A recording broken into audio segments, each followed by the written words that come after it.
Hello friends, welcome to Java tutorial series. Dear friends, आज के इस लेक्चर के इनसाइट हम जावा में बफर रीडर क्लास के ऊपर डिस्कस करेंगे। साथ ही साथ इस क्लास को हम एक रियल एग्जांपल के बेसिस पे समझेंगे ताकि जावा प्रोग्रामिंग के इनसाइट आप इसका यूज बेटर तरीके से कर सकें। तो डियर फ्रेंड्स, इस लेक्चर को आप लास्ट मोमेंट तक वॉच करें क्योंकि ये लेक्चर आपके लिए बहुत ज्यादा यूजफुल होने वाला है। तो चलिए शुरू करते हैं। बफर रीडर क्लास क्या होता है? बफर रीडर क्लास जावा के आईओ पैकेज के इनसाइड होता है और इसका यूज़ फाइल के इनसाइड से टेक्स्ट को लाइन वाइज रीड करने के लिए किया जाता है। इसके पास रीड लाइन नेम का मेथड होता है जिसकी हेल्प से आप डेटा को लाइन बाय लाइन रीड कर सकते हैं। बफर रीडर क्लास का पेरेंट क्लास होता है रीडर नेम का क्लास। अब इस क्लास का यूज़ हम प्रोग्रामिंग के इनसाइड किस तरीके से कर सकते हैं इसके लिए एक एग्जाम्पल बनाकर समझते हैं। बहुत आसान है। मैं चाहता हूं कि जो ramesh.java नेम का फाइल है इसके इनसाइड जो मैंने एक प्रोग्राम बना रखा है इसे मैं लाइन बाय लाइन रीड करूं और कंसोल पर डिस्प्ले करवा दूं। तो इसके लिए मुझे सबसे पहले फाइल रीडर नेम की क्लास का ऑब्जेक्ट बनाना पड़ेगा। फाइल रीडर नेम की क्लास का ऑब्जेक्ट मैं इसलिए बना रहा हूं क्योंकि फाइल को रीड करने का जो कॉन्सेप्ट होता है वो फाइल रीडर नेम की क्लास के पास में होता है।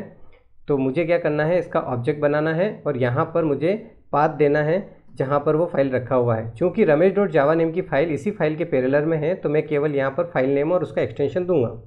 तो मैं यहाँ पर ramesh.java यानी कि फाइल नेम और उसका एक्सटेंशन यहाँ पर रख दूंगा। अब इस ऑब्जेक्ट को मैं इसी क्लास के रेफरेंस में असाइन कर दूंगा। बहुत आसान है। इस तरीके से चूंकि फाइल रीडर के पास जो रीड नेम का मेथड होता है उससे केवल एक कैरेक्टर को आप बाइट के फॉर्म में रीड कर सकते हो, बट मुझे यहाँ पर लाइन बाय लाइन रीड करना है, वो भी स्ट्रिंग के फॉर्म में। तो इसके लिए मुझे यहाँ पर बफर रीडर क्लास का ऑब्जेक्ट बनाना पड़ेगा। तो मैं यहाँ पर बफर रीडर नेम की क्लास का ऑब्जेक्ट बना लेता हूँ और जो फाइल का पाथ है वो किसके पास में है, फाइल रीडर के पास में। तो मैं यहाँ पर फाइल रीडर के ऑब्जेक्ट को यहाँ इसके कंस्ट्रक्टर में पास कर देता हूँ। ओके, अब मुझे बफर रीडर नेम की जो क्लास है इसके ऑब्जेक्ट को इसी क्लास के रेफरेंस में असाइन करना है इस तरीके से। अब चूंकि आप इस फाइल के इनसाइड देख रहे हैं कि यहाँ पर बहुत सारी लाइंस हैं, तो हमें क्या करना है, यहाँ पर व्हाइल लूप यूज़ करना है। तो मैं यहाँ व्हाइल लूप यूज़ कर रहा हूँ और यहाँ पर मैंने कंडीशन सीधे ट्रू कर दिया।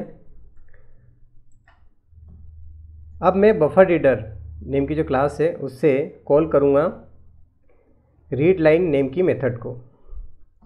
जैसे ही मैं रीड लाइन नेम की मेथड को कॉल करूँगा तो ये method line by line read करेगी इस फाइल के इनसाइड से टेक्स्ट को। ओके, और रीड लाइन नेम की मेथड को कॉल करते ही आईओ एक्सेप्शन जनरेट होता है, तो मैं यहाँ पर फॉरवर्ड कर दूँगा आईओ एक्सेप्शन को। तो फॉरवर्ड करने के लिए मैं यहाँ पर थ्रोस कीवर्ड यूज़ करूँगा और मैं यहाँ पर आईओ एक्सेप्शन को फॉरवर्ड कर दूंगा। क्योंकि आईओ एक्सेप्शन एक चेक्ड एक्सेप्शन है तो आप इसे फॉरवर्ड कर सकते हैं। फाइल रीडर और बफर रीडर दोनों ही आईओ पैकेज के इनसाइड होती है, तो हम यहाँ पर इंपोर्ट कर लेंगे जावा का आईओ पैकेज और उसकी सारी क्लासेस। आप चाहें तो सेपरेट क्लास को भी यहाँ पर इंपोर्ट कर सकते हैं, बट मैं एक साथ पूरा पैकेज और उसके इनसाइड जितनी भी क्लासेस हैं उन सबको इंपोर्ट कर रहा हूँ। अब चलिए, रीड लाइन नेम का जो मेथड होता है इसका रिटर्न टाइप स्ट्रिंग होता है, तो जो भी वैल्यू आएगी उसे मैं स्ट्रिंग के रेफरेंस में असाइन कर लूँगा। अब मैं यहाँ पर कंडीशन बनाऊँगा एक, इसके लिए मैं इफ़ स्टेटमेंट यूज़ कर रहा हूँ और कंडीशन ये है कि जब एस जो रेफरेंस मैंने असाइन किया है जो स्ट्रिंग टाइप का है, अगर उसमें नल वैल्यू आती है तो ये लूप ब्रेक हो जाना चाहिए। ध्यान दें, ये रीड लाइन नेम का जो मेथड है ये नल वैल्यू तब रिटर्न करेगा जब इस फाइल के इनसाइड कोई भी लाइन रीड करने के लिए शेष नहीं बचेगी। ये बात आपको ध्यान रखना है। ओके, अब आपको क्या करना है, जो भी लाइन यहाँ पर रीड हो रही है उसे आपको कंसोल पर प्रिंट करवाना है। तो कंसोल पर प्रिंट करवाने के लिए मैं यहाँ पर यूज़ करूँगा system.out.println स्टेटमेंट। बहुत आसान है, और यहाँ पर मैं इसे प्रिंट करवा दूँगा इस तरीके से। अब मैं यहाँ पर जो फाइल रीडर है उसे क्लोज कर दूँगा इस तरीके से। अब इस प्रोग्राम को कंपाइल और रन करके चेक करके देखते हैं। इसके लिए मैं यहाँ पर CMD ओपन कर लेता हूँ।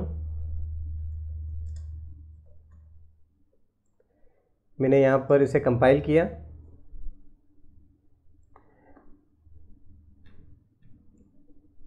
यहाँ पर मुझे कंपैरिजन ऑपरेटर यूज़ करना पड़ेगा, यानी कि इक्वल्स टू। तो फिर से मैं यहाँ पर एक बार और कंपाइल करता हूँ। मैंने कंपाइल किया यहाँ। कंपाइल करने के बाद मैं यहाँ पर रन करता हूँ इसे।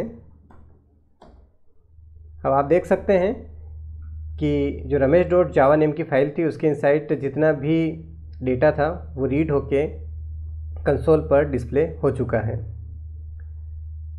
यहाँ पर आप देख सकते हैं ये पूरा प्रोग्राम है, और ये पूरा प्रोग्राम जो है आपको यहाँ पर दिखाई दे रहा है इस तरीके से। तो डियर फ्रेंड्स, आज के इस लेक्चर में हमने बात किया बफर्ड रीडर क्लास के बारे में, साथ ही साथ एक लाइव एग्जांपल बनाकर समझा, जिससे आप बफर रीडर को बहुत बेटर तरीके से समझ पाए होंगे। मिलते हैं नेक्स्ट लेक्चर में, तब तक के लिए बाय बाय।